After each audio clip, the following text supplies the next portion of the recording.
കൊല്ലത്തും UDF വിമതരാൽ പൊറുതിമുട്ടിയിരിക്കുകയാണ് കോൺഗ്രസ്. കൊല്ലം corporation വടക്കേവിളയിലും കോൺഗ്രസിന് റിബലുണ്ട്. രാജ്കുമാർ ചേരുകയാണ് വിശദാംശങ്ങളുമായി.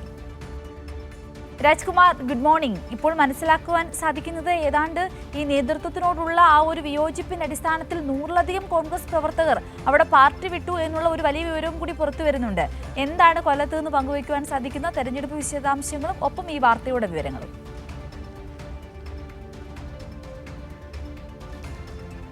ഈ പാർട്ടി വിട്ട കോൺഗ്രസിലെ നേതാക്കളും പ്രവർത്തകരും പറയുന്ന കോൺഗ്രസിനെതിരെ ഉന്നയിക്കുന്ന ഒരു കുറ്റപത്രമുണ്ട്. ആ കുറ്റപത്രത്തിൽ അവരുടെ പ്രധാനപ്പെട്ട ആരോപണങ്ങൾ: ഒന്ന്, തങ്ങളെ അവഗണിക്കുന്നു.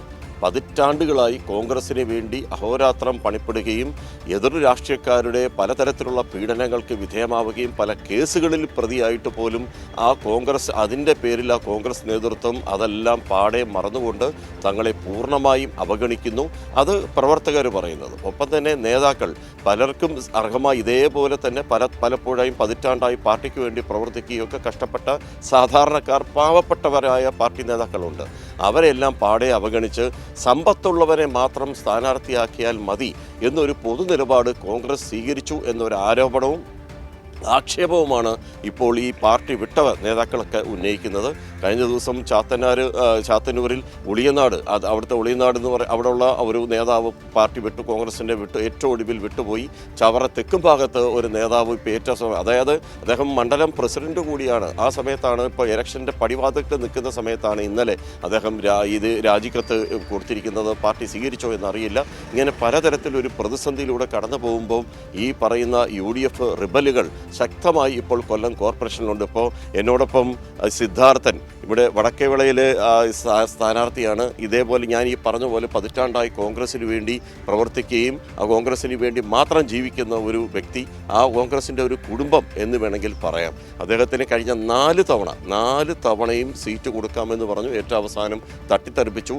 ഇതിൽ 2 വട്ടം നോമിനേഷൻ ഫയൽ ചെയ്തിട്ട് പിൻവലിക്കേണ്ടിയും വന്നു. അങ്ങനൊരു ഹതഭാഗ്യനാണ് സിദ്ധാർത്ഥൻ. നിങ്ങൾക്ക് എന്താ പറയാനുള്ളത്? എനിക്ക് പറയാനുള്ളത്, ഞാൻ 37 വർഷം പാർട്ടിക്ക് വേണ്ടി കഠിനാധ്വാനം ചെയ്ത ആളാണ്. പാർട്ടിയുടെ വളരെ നിർണായക ഘട്ടങ്ങളിൽ പോലും ഇന്ന് ഇവിടെ മത്സരിക്കുന്ന സ്ഥാനാർത്ഥിയോ അവരുടെ ആൾക്കാരോ ആരും തന്നെ ഇല്ലായിരുന്നു. പല പാർട്ടി പ്രവർത്തകർ പോലും ഇല്ലാത്തൊരു സാഹചര്യത്തിൽ പാർട്ടിയെ ഒറ്റയ്ക്ക് 50 പേരുടെ ജോലി ഒറ്റയ്ക്ക് ചെയ്ത് പാർട്ടിയെ സംരക്ഷിച്ച ഒരാളാണ്.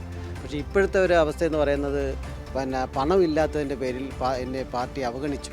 4 തവണ ഞാൻ 2 തവണ നോമിനേഷൻ പിൻവലിക്കുകയും അതുപോലെ തന്നെ 4 തവണ സ്ഥാനാർത്ഥിത്വത്തിന് വേണ്ടി നിൽക്കുകയും ചെയ്തു. ഇത്തവണയും നമുക്ക് തന്നില്ല. 4 തവണ സ്ഥാനാർത്ഥിത്വം ഇല്ലാതെ പോയി. പാർട്ടിക്ക് വേണ്ടി ഒരുപാട് കഷ്ടപ്പെട്ട് പട്ടത്താനം സർവീസണ ബാങ്കിൽ ബോർഡ് മെമ്പറായിട്ട് പാർട്ടിക്ക് അന്ന് വിജയിച്ച് വരാൻ വേണ്ടിയിട്ട് അന്ന് എന്നെ സ്ഥാനാർത്ഥിയാക്കി ഏറ്റവും വലിയ ഭൂരിപക്ഷത്തിൽ ഞാൻ ജയിക്കുകയും ചെയ്തു. അതിനുശേഷം ഈ വടക്കേവിള ഡിവിഷനിൽ നമ്മുടെ കടപ്പാൽ ശശി അവർകൾ, അതായത് അദ്ദേഹം ഇവിടെ പാർട്ടി ഉണ്ടാക്കിയ ഒരു മനുഷ്യനാണ്. ആ മനുഷ്യൻ്റെ മകൾ ഈ ഡിവിഷനിൽ വന്ന് സ്ഥാനാർത്ഥിയായിട്ട് മത്സരിച്ചപ്പോൾ അന്ന് സ്വതന്ത്ര സ്ഥാനാർത്ഥിയായിട്ട് നിന്ന ആ ആളിൻ്റെ മകനാണ് ഇന്ന് സ്ഥാനാർത്ഥിയായിട്ട് നിൽക്കുന്നത്. അന്ന് ഈ പറയുന്ന പാർട്ടി പ്രവർത്തകരെല്ലാം ആ സ്വതന്ത്ര സ്ഥാനാർത്ഥിയുടെ കൂടെയായിരുന്നു. അന്ന് ഞാൻ മാത്രമേ ഉള്ളൂ ഈ കടപ്പാൽ ശശിയുടെ മകളുടെ കൂടെ നിന്നത്. എന്നിട്ടും അന്ന് പാർട്ടിയോടൊപ്പം പാർട്ടിയെ ചേർത്ത് പിടിച്ച ഒരു മനുഷ്യനാണ്. 2ാം സ്ഥാനത്താണ് അന്ന് ഈ ആശാ ശശി ഇവിടെ വന്നത്. ആശാ ശശിയുടെ കൂടെ ആരുമില്ലായിരുന്നു. അങ്ങനെ പാർട്ടിക്ക് വേണ്ടി കഠിനാധ്വാനം ചെയ്തിട്ട് ഇത്തവണ പണം കണ്ടുകൊണ്ട് ആൾക്കാർ, പാർട്ടി നേതാക്കന്മാർ പണം ഉള്ള ആൾക്കാർക്ക് സ്ഥാനാർത്ഥിത്വം കൊടുക്കുന്നത് പോലെയാണ് എൻ്റെ സ്ഥാനാർത്ഥിത്വം നിഷേധിച്ചത്. കഴിഞ്ഞ തവണ എനിക്ക് മണ്ഡലം പ്രസിഡന്റ് സ്ഥാനം പാർട്ടി അവസാനം വരെ ഉറപ്പിച്ചതാണ്. അവസാന ഘട്ടത്തിൽ ലിസ്റ്റ് വന്നപ്പോൾ എൻ്റെ പേരില്ല. അങ്ങനെ അന്വേഷിച്ചപ്പോഴാണ് അറിയുന്നത് മണ്ഡലം പ്രസിഡൻ്റായിട്ട് ഈ പറയുന്ന സ്ഥാനാർത്ഥിയുടെ പേരാണ് വന്നത്.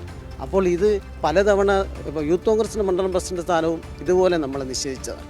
അപ്പം പാർട്ടിയിൽ നമുക്ക് ഒരു അർഹമായ പരിഗണന കിട്ടുന്നില്ല. ഞാനാണെങ്കിൽ സമ്പത്താണോ മാനദണ്ഡം? തീർച്ചയായും ഞാൻ സാധാരണ കുടുംബത്തിൽ നിന്ന് ജനിച്ച ഒരാളാണ്. ഒരു സാധാരണക്കാരന് പാർട്ടി പ്രവർത്തനത്തിൽ ഏർപ്പെടാൻ കഴിയില്ല എന്നുള്ള ഒരു അവസ്ഥയാണ് ഇപ്പോൾ എത്തുന്നത്. സാധാരണക്കാരന് പാർട്ടിയിൽ അംഗീകാരം കിട്ടാത്ത ഒരവസ്ഥയാണ്. പാർട്ടിയിൽ ഇത്രയും വർഷം കണ്ടിട്ട് ഒരു സ്ഥാനവും ഇല്ല കേട്ടോ. വളരെ ഒരുപാട് കാല് കൈ പിടിച്ചിട്ടാണ് ഒരു ബ്ലോക്ക് സെക്രട്ടറി സ്ഥാനം പോലും എനിക്ക് കിട്ടിയിട്ടുള്ളത്.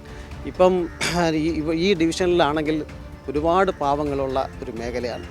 അവരുടെ നിത്യേനയുള്ള കാര്യങ്ങൾക്ക് ഇന്നത്തെ കൗൺസിലർക്ക് അവരെ ചേർത്ത് പിടിക്കാൻ കഴിഞ്ഞിട്ടില്ല.